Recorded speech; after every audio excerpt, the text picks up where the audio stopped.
पाकिस्तान भारत के कड़े प्रहार के आगे घुटने टेक चुका है। भारत के ताबड़तोड़ हमलों से वो ऐसे निढाल हुआ कि भारत को हमले बंद करने और सीज फायर के लिए मनाने लगा। भारत ने उसकी गिड़गिड़ाहट को स्वीकार किया और अपनी शर्तों पर सीज फायर को मंजूर किया। पाकिस्तान को इस तरह से घुटने टेकने पर मजबूर करने के पीछे कुछ बड़े कारणों में से एक श्रेय भारत के S-400 missile air defence system को भी जाता है, जिसने एक मजबूत ढाल बनकर भारत के सुरक्षा कवच के तौर पर काम किया।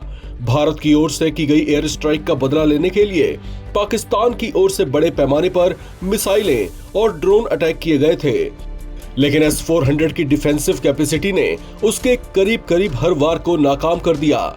पाकिस्तान के खिलाफ इस बड़े और सफल ऑपरेशन के बाद चर्चा है कि भारत अब बहुत जल्द अपनी सैन्य क्षमता में बढ़ोतरी कर सकता है।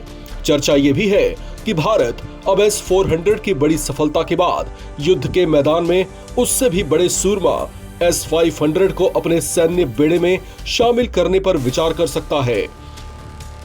S-500 missile air defence system की क्षमता इतनी बेजोड़ है कि ये दुश्मन के आक्रामक मंसूबों पर पूरी तरह से पानी फेर सकता है। ये एक मल्टीलेयर्ड, मल्टी टारगेट और space defence capable defence system है, जिसका मतलब ये हुआ कि S-500 दुश्मनों के fighter jets, cruise missile, hypersonic missile या कोई अन्य हथियार और यहां तक कि पृथ्वी के लोअर ऑर्बिट में मौजूद दुश्मनों के सैटेलाइट्स को भी मार सकता है। यानी अगर दुश्मन का सैटेलाइट किसी क्रिटिकल स्थल की जासूसी कर रहा हो तो इससे उसे मार गिराया जा सकता है।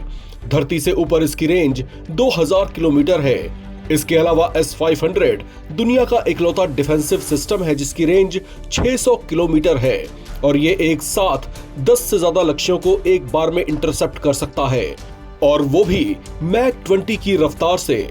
हालांकि इतनी सारी क्षमताओं के रहने के बावजूद इसका प्राइमरी फोकस बैलिस्टिक और हाइपरसोनिक मिसाइलों को रखा गया है, क्योंकि दुनिया में अभी सिर्फ इसी तरह की मिसाइलें मौजूद हैं। रिपोर्ट्स के मुताबिक रूस ने साल 2018 में S-500 एयर डिफेंस सिस्टम का टेस्ट किया था। टेस्ट के समय S-500 के साथ सबसे लंबी दूरी की सतह से हवा में मार करने वाली मिसाइल का परीक्षण किया गया था, जो कामयाब रहा था।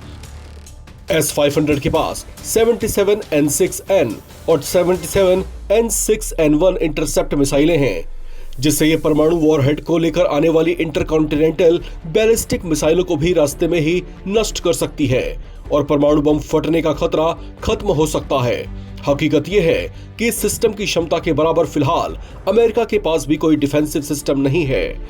रूस ने S-500 मिसाइल डिफेंस सिस्टम का ऑफर भारत को दिया था और रूस का प्रस्ताव सिर्फ बिक्री तक सीमित नहीं था, बल्कि रूस ने भारत के साथ मिलकर इसके जॉइंट प्रोडक्शन का भी प्रस्ताव रखा था। रूसी मीडिया रिपोर्ट्स के मुताबिक जुलाई 2024 में जब प्रधानमंत्री नरेंद्र मोदी रूस की यात्रा पर गए थे, उस दौरान भी रूस ने S-500 की पेशकश भारत को की थी और जॉइंट प्रोडक्शन का प्रस्ताव दिया था। इकोनॉमिक टाइम्स की रिपोर्ट के मुताबिक रूस के उप प्रधानमंत्री यूरी बोरिसोव ने 2021 में संकेत दिया था कि भारत S-500 प्रणाली का पहला विदेशी खरीदार बन सकता है, बशर्ते भारत इसकी खरीद में दिलचस्पी दिखाए। पाकिस्तान से बढ़ते गतिरोध और चीन पाकिस्तान की मित्रता भारत के लिए भविष्य में कोई चुनौती पेश न करे, इसे लेकर भारत को पहले से तैयार रहने की जरूरत है। ऐसे में S-500 भारत की सैन्य ताकत को बेहद मजबूत बना सकती है।